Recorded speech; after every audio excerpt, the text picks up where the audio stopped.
Hello, and welcome back to the Common Connected podcast. I'm your host, Janine Halloran, and on today's podcast, I got a chance to interview Julia Storm, who is a Los Angeles-based digital media wellness specialist.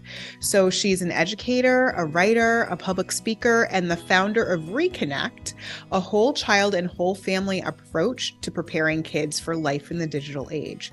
So prior to launching Reconnect, she was actually the director of production at an award-winning children's media production company called The Mother Company. And since she founded Reconnect, she's become a highly sought after go-to resource for parents, for schools, for nonprofit organizations, community organizations, and corporate organizations who want to help children understand, navigate, and thrive in the digital world. She and I got a chance to talk about media and screen time, both at home and at school, and talking about the importance of mindfulness and how that plays into and can help us and our children figure out what is a good use of social media and screen time in general. So I hope you enjoy the conversation. Julia, thanks so much for being on the podcast. It's my pleasure. I'm so happy to be here. So, for those of the people who are listening who don't know who you are, can you tell us a little bit about your background and what brought you to the work that you're doing? Yeah, so I'm a digital wellness educator, and what that means is that I work with parents and schools primarily, and also with kids, all sort of with the objective of helping to raise kids who are smart and balanced and safe online. And that looks like different things. It looks like parent education, which is the main thing that I do. But it also can look like working with schools to kind of figure out how do we integrate these teachings into our curriculum? How do we make sure that kids, by the time they graduate are ready and literate and smart and know how to take care of themselves online? And then it can also look like working with kids, and I learn from them because, I need to do my research outside of just reading the papers and the academic studies. I need to also get into the field. And so I often work with kids and we sort of trade information. And I try to teach them and give them skills that they can use online. And then I learn from them kind of what's going on and what their experience is. So that's basically what I do. Yeah. That's really cool. And I love that you actually are talking with the kids and hearing from them. I find that that's such a great way of learning more. They're willing to tell you. They're willing to tell you which are the apps that they're using, where things are going poorly once they feel that Oh, comfortable. yeah. Yeah, right? Like when they're comfortable and they feel like they can like be vulnerable and tell you the actual stuff that's happening, then you're like, "Oh gosh, this is really interesting and it's really helpful to then be able to inform your work with talking to parents and talking to schools about this. You need to be looking out for this or you need to be looking out for that." Yeah, absolutely. And I find that kids actually are very willing to talk about their lives online and want to. They want to kind of share the good stuff and then every now and then also like ask one of those like, well, what do you do if, kind of questions.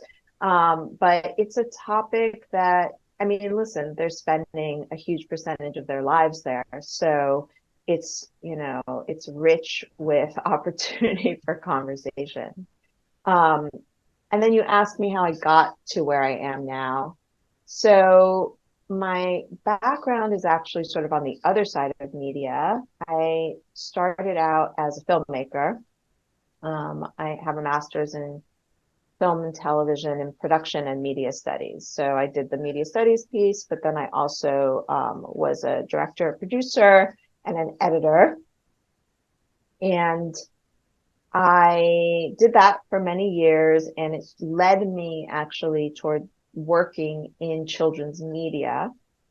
And in working in children's media, I became acquainted, this was quite a while ago, but I became acquainted with Common Sense Media. And for those who don't know, Common Sense Media is really kind of like the very first of its kind it's like a watchdog for how media interacts with our kids.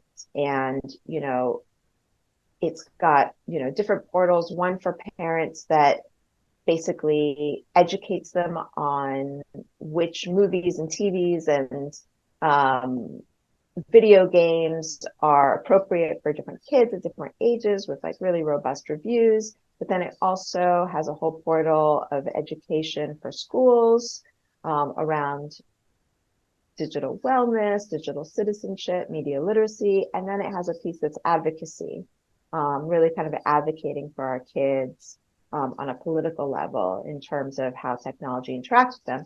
And through my work in children's media, I got connected to them. And it was at the same time that like the iPhone had kind of just come out a couple years earlier, and social media was just coming on the scene. And I had a toddler. And all of these things just kind of coalesced at the same time for me. And I started to become very curious personally about how all of this new technology was going to affect my child and all the children around me. And so I went on a personal journey to educate myself and try to find the research and who's studying this and what are we supposed to be doing as parents? And while there was a lot of academic research, there was not a lot of support for parents. And I thought there was kind of a gap there. And I quit my job and took quite a while, almost a year, to really like go deep into this subject, learn about it, research, contact people in the field, meet with them, and then started to kind of slowly spread the information I had. And as it turned out, there was a huge need and desire for the information, and my business kind of organically developed from there. And I've been, learning and educating people ever since. It's really neat because I think there are families who are out there and they are sort of like you were, where you had this information about like you're hearing all this stuff online, you're hearing all this stuff like in the world about how this is impacting our children. You have a toddler, you're like, oh gosh, I really want to dig in and dig deep and figure out, well, what is going to be most beneficial? How can we actually like work through this and work with this, because technology is here with us, where it's not going away, so we need to figure out how best we can do this, right? Exactly. Yeah, we have to learn how to live with it, and we have to learn, how to not allow it to take the reins, right? But still find a way for us to feel like we have some level of control, and how to teach our children to have agency, and not just like go with the flow of technology and never question anything and never consider how it makes them feel or, what the content means. So, yeah, I feel very fortunate to be able to do the work I do and to give parents those tools, because when I work with parents and I see their relief, at being given this information and like a bit of a roadmap, that, I know that I'm doing something good to help this next generation. Yeah, and I think that leads into my next question. The next thing I really want to talk about is, I know families are concerned about screen time. They're really worried, and I think the tendency is for families to just stop it, like shut it down, like absolutely none whatsoever. And that can lead to some really tough interactions with your children. So, what do you recommend for parents to do? How do you change this pattern? Like, what do you think that parents should do when they're dealing with, screen time and their children? Yeah, I mean, I think that a couple of things. I think a lot of it depends on your kid's age, and your child's temperament.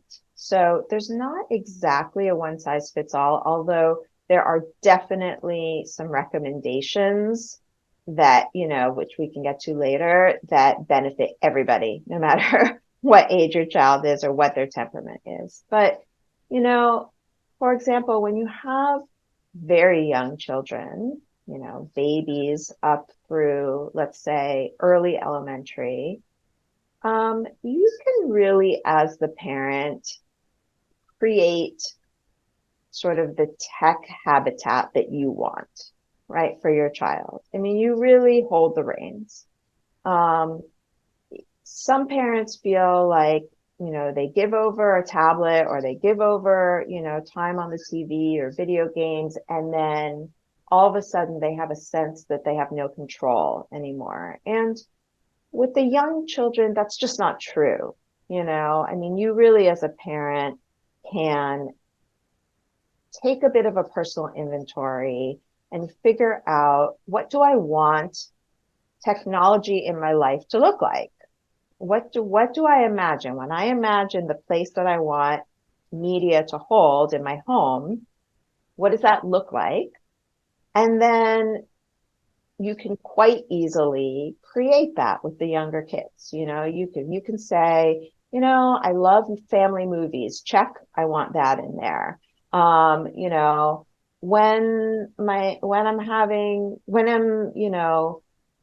I'm wind down time and trying to get dinner ready, I would love to have my kid watch half an hour of a show that I approve of. Check. Okay, fine. Right. What I don't want is hours and hours of my kid in front of a TV. Okay. Like, you can do that. Your kid is little, right? You just decide that. So, and also you can be the one who doles out the tablet and then takes it away and puts it away. So, like, you're in control. When your kids get older, things start to shift because they're pulled online either by their friendships or by their school, right? So as our kids get older, it starts to resemble a little bit more our relationship with technology, meaning that they're going to start wanting to socialize through their technology. And their school may ask them to do some work on their technology. And so now we have to kind of shift. And this is where it becomes really important to start to kind of become an ally to your kid in this world. So instead of just taking this like adversarial position of like, I want it off, I want it gone, what you're doing is silly on there, you're wasting time, right? All that does is create a lot of tension, a lot of pushback, a really bummed out kid, a stressed parent, where instead what we want to start to do is get in conversation with our kid in an open way that allows for technology to be used in ways that you feel comfortable with, but that are also benefiting your child, whether that's socially or academically. And so we open it up to conversations like, okay, I see that you love to play this, or you want to try playing this video game because you've got friends who play it and you guys play it together. And this is new for me as a parent. So walk me through what this looks like. Let's go through it together. Let's look. I want to see the game. I'm really curious. Show me what you love about it. And then let's also look and make sure that you're set up so that you're safe, right? And you talk to them about that. If you're going to be in this situation online where there's people we don't know, then we're going to make sure that you know how to keep yourself safe and that you have safety settings on your tablet or on your computer. And it's a conversation. And the other piece of the conversation is the hardest part for parents is the time piece, right? It's like, how do I get my kid off of this device? And one thing that's so critical for parents to understand is that, the coming together of a child's brain, which is not nearly fully developed, with a technology that is built to be persuasive and hold your attention is, a situation that is necessarily going to cause your child to have a really, really difficult time walking away from it. And I think as parents, we need to empathize with that a little bit. It's really not their fault that they can't turn it off.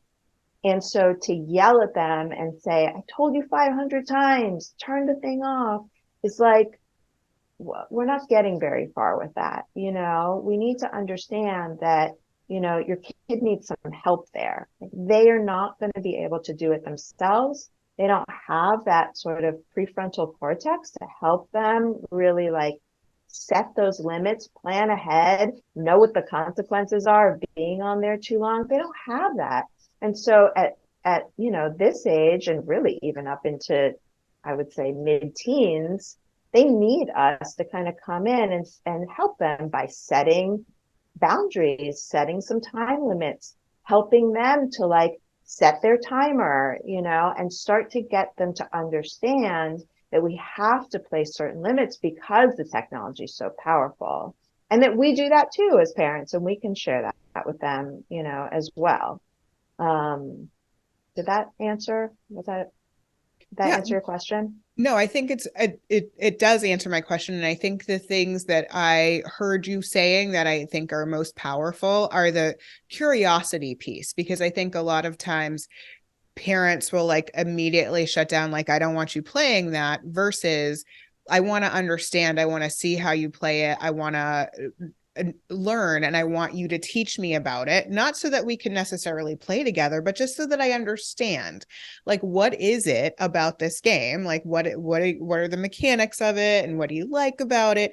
It's that attitude of curiosity, but it's also the connection that you're saying that parents should have, and I totally agree, where you're connecting with them, where you're talking about it, where you're trying to come up with a solution that works for everybody and honors the fact that a lot of kids are online, and a lot of times that's how they're talking, and that's how they're communicating, and that's how they're connecting with their friends, but recognizing that there's life outside of online, and coming up with a plan that works. And I think parents can struggle with, like, I'm scrolling on Instagram and I'm stuck on Instagram stories again. How hard is it for us to pull away? And we know that it's not good for us and it's still hard to pull away. Yeah. Or I reels, would like, say the other benefit to that open curiosity is twofold. One is that when you are open and curious, you get to do a little bit of reconnaissance, and like actually take a look at what your kid is doing online and make sure you're comfortable with it. And that's important. And then the other piece is that if you just like kind of poo poo everything they do online as like a waste of time or silly or, it's going to kill your brain cells or whatever, then they just necessarily shut you out as they get older. But if you're open and curious, then you may find that some of it is not as bad as you thought. And you can share that. You can share what you like about it with them. And then you have more of like a standing when there's something you don't like, because you're not just saying no to everything, and you're not just saying that everything is silly or dumb. You're saying, oh yeah, this part I really get. That's super fun. Now I'm seeing something I'm not crazy about. And you've already established that you're open to stuff. And so they're much more likely to listen to you when you don't like something, because they're not tuning you out. If it's just no, no, no, I don't like it, I don't like it, they're just going to tune you out eventually. None of it's going to mean anything. yeah, absolutely. And I think the other thing that you had mentioned earlier is that, it depends on a child's temperament, and it depends on, the personality that they have. And I think there's a lot of, I was reading some research. I can't actually remember where I read it now, but it's about like the different ways that like different kids' brains operate, and how they get sort of pulled into different things, and like are more attracted to certain social media, more attracted to certain games, depending on how their brain is wired. And so to recognize that, like, there is no one size fits all approach when it comes to this. Like, you have to be aware of like what is pulling your child? What is the thing that is like really attractive and like hard for them to break out of versus something that they can play and then leave? It's just, and to understand that and to know that, it means that you do have to have that open curiosity to start talking with them about it. Like, what is it that, like, how are you feeling when you're playing this? Like, what is your body doing? Like, are you like, what are the things that are happening to you when I ask you to stop, just really interesting. 100%. Yeah. Yeah, I agree. I think one of the things that I really try to teach is that sort of mind body awareness around screen use for adults and for kids, because we all really use a lot of this technology quite mindlessly and quite unconsciously. And it really becomes sort of an out of body experience when you're pulled into whatever, social media or video games or even movies. You're really not present in your body anymore. And for kids, I think it's very easy then to just disconnect from themselves. And if you can connect to yourself and have a sense of like, oh, when I'm on here for a certain amount of time, I start to get anxious. Or when I'm on here for a certain amount of time, I get really tired and like just kind of, unmotivated. But when I'm on here on this different platform for like half an hour, it's fun and I feel good. And just understanding what that feels like can help you to make better choices. And then the other piece, I think you're right. It's like anyone who has more than one kid can see that, just like everything else in life, their relationship to tech is going to be different. And, some kids are going to be more susceptible to the persuasive technologies and the reward systems that are in place. In particular, we know that kids with ADHD are very, very susceptible to all the reward systems. And, at the same time, you could have a kid who's, I don't know, very, very sensitive, like an orchid. There's that orchid, a dandelion kind of paradigm.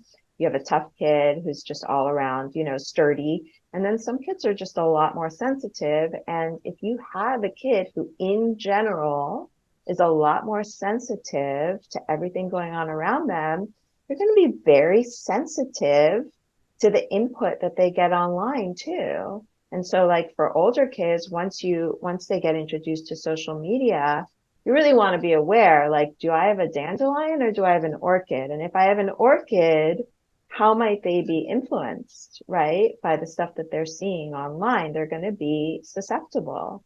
So yes, you have to take into account who your child is. Absolutely. And you had mentioned earlier the influence that school has on technology and the fact that, as just in general, as the kids get older in middle school and high school, a lot of schools have a one-to-one device program. This is the first time some kids have had like their own individual device, but it means that they have a lot of interaction with screens and screen time when they're doing their work. Like they don't get homework paper anymore. Like it is on Google Docs. It is on My Homework. It is on Aspen, where they're looking, and that's where they're getting their grades. That's where they're getting their information. So, can you tell us a little bit about what your thoughts are on tech in schools and how we can help kids as they are navigating that new way of learning and taking in information? Yeah. I mean, I think again, like for younger kids, elementary age kids, my feeling, and really it's just my opinion, is that just, based on what I know and what I see, also as a parent, I think a lot of the technology is sort of wasted on the younger kids, honestly. Like, I think that it can be a wonderful tool when it's used in a really thoughtful, mindful way where the technology is providing something that, the pen and paper just can't do. And in those cases, like for example, you can use technology, you can use podcasts, or you can use augmented reality to visit historical places, right? You can there's cool little apps, educational apps that allow kids to post little videos about the projects that they're making and gives them an opportunity to be creative in that way. I like that because I feel like, it's opening up education in a way for them. What I don't love is like, let's do the exact same math problems that you would be doing with pen and paper, but now just do it on a tablet. And you get a little ding, a little reward every time you do it. I don't love that because Yep. I feel like it's just time in front of a screen for no reason. And you're setting them up to like need this reward, all the time. So, or, for little kids reading on tablets, some kids sort of, maybe who are more neurodiverse might benefit from that. But generally, kids read more deeply when they read books. So, that's what I think about for the younger kids. Then I feel like once you get into middle school, there is some, it makes sense to me that you want kids to start to practice, right? You want them to start to practice using some of these tools that are the way that we communicate with one another and share information. But again, I think it needs to be done really mindfully. And I think that it should not be done without the lessons side by side about, in particular, media literacy. So, what I mean by that is like, where is this information coming from? Who is producing it?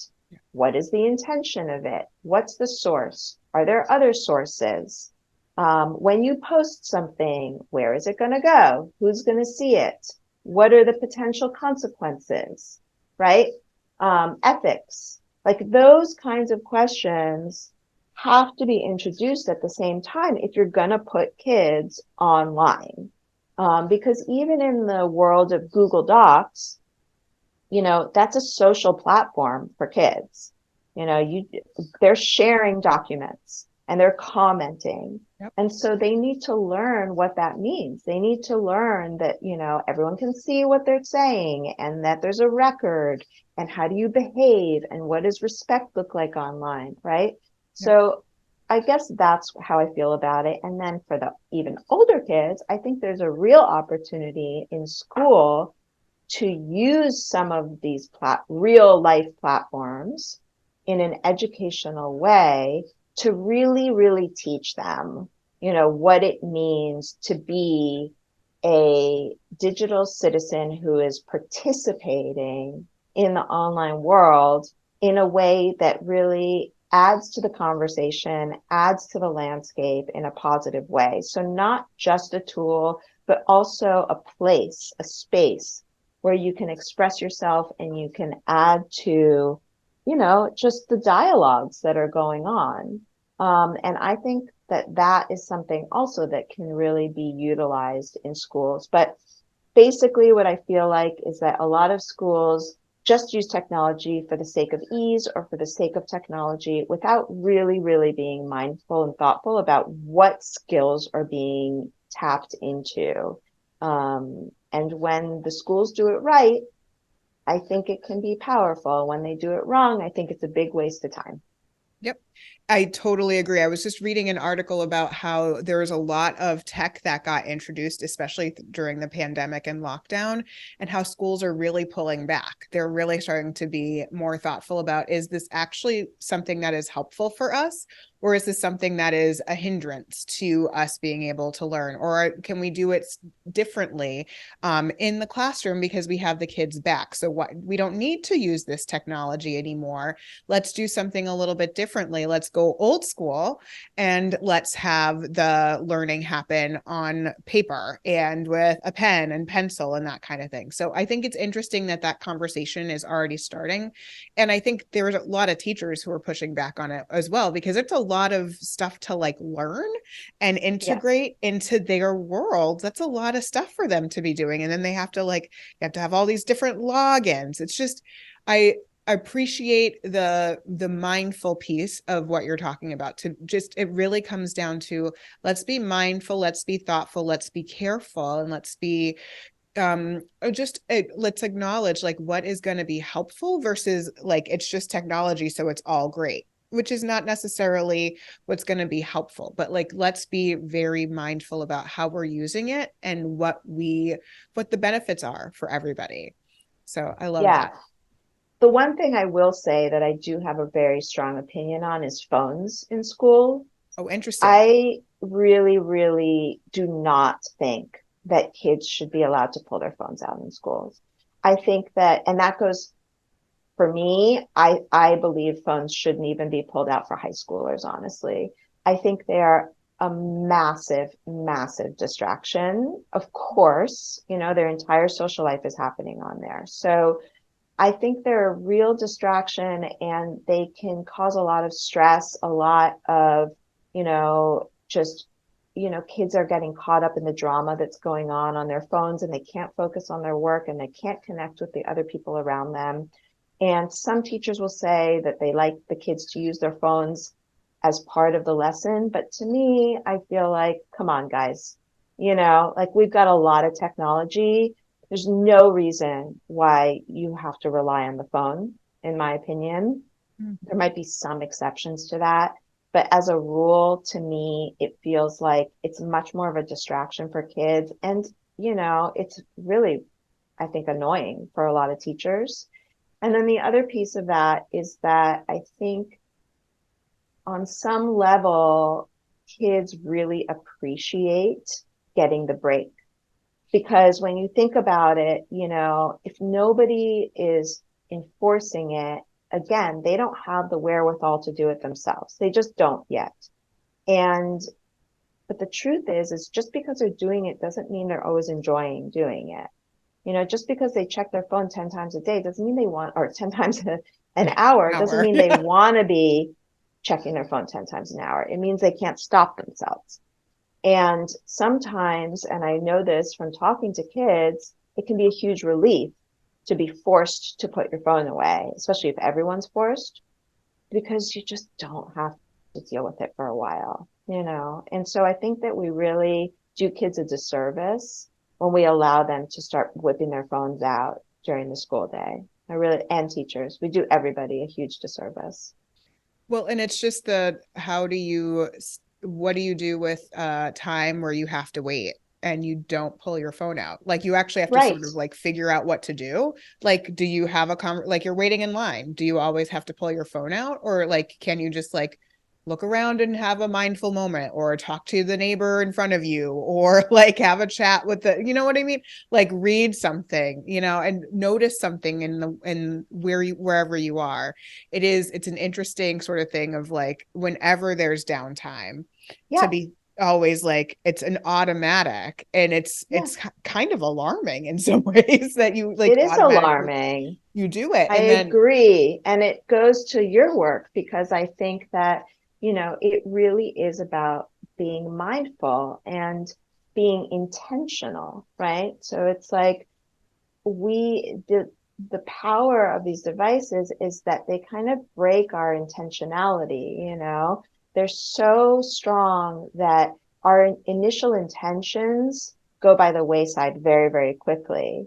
And to become mindful and conscious of that, it gives you an opportunity to then make your own choices. And to me, I think that's really important actually for mental health. I think what can feel really, really bad is the sense that you're not making the choices for yourself anymore. That doesn't feel good. You're like on a runaway train. And I think a lot of teenagers are on that runaway train. And if we can teach them to see it, to understand what's going on, and to kind of try to like, break with that every now and then and practice that, I think that we're giving them agency that they really need. yep, I agree. And I think it's always been so powerful to me when I've been working with teenagers and they're like, I think, we've been talking about this social media stuff. I think I just need a break because I feel overwhelmed. And I'm like, yes, absolutely. You are in charge of it. It feels like you're not, but you actually are. You can Yeah. delete it. You can ignore it. You can turn off notifications. You can turn off your phone. You don't have to Right. be constantly connected. And I bet you'll feel better. And a Yeah. lot of times they'll come back and they'll be like, yeah, oh my gosh.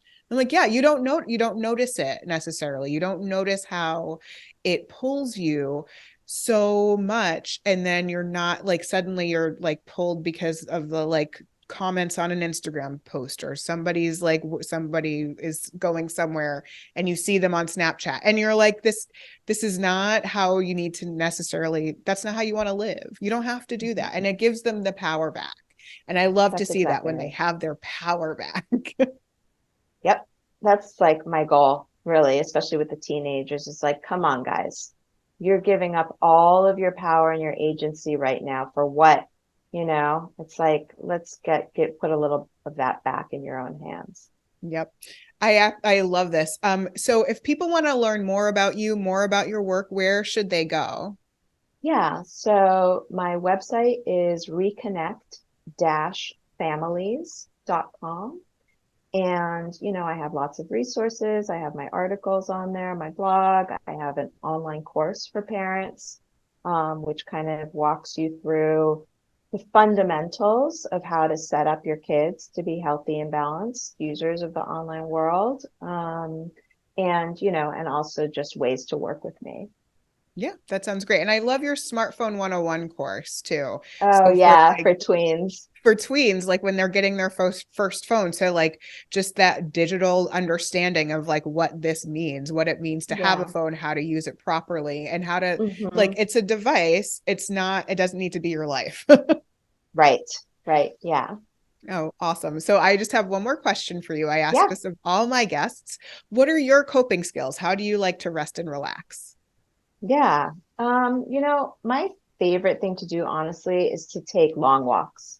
I feel like walks are magical. I sometimes I'll bring a podcast with me, but sometimes I don't. And there's something about that space and that time to myself that really grounds me. So that's my number one go-to. And then I personally also like to cook. Um, I can really kind of get lost in like the sensory of it and the planning and what it looks like. And to me, that's kind of a mindful activity, because it's pulling me out of whatever else I was doing, and just giving me a little bit of a purpose and a focus for a little while with a really nice outcome at the end. So those are probably my two favorite things to do for myself to take care of myself. Those are amazing. I love it. I'm a walker myself. Like that's always how like I will refresh my brain. I feel like I give my brain a bath whenever I take a walk. Yeah, it does feel that way. Sort of like just refreshes it. And I'm like, okay, I can do more things now. That's really cool. Thank you so much for sharing that. And thank you so much for coming on the podcast. I really appreciate it. Yeah, it's such a pleasure to talk with you. I love it. I love everything you do, and it's just fun to have a chance to talk about this stuff with a colleague. So thank you. Yeah, thank you so much. And everybody, don't forget about yourself. Take a few minutes, have a little fun, and have an awesome day.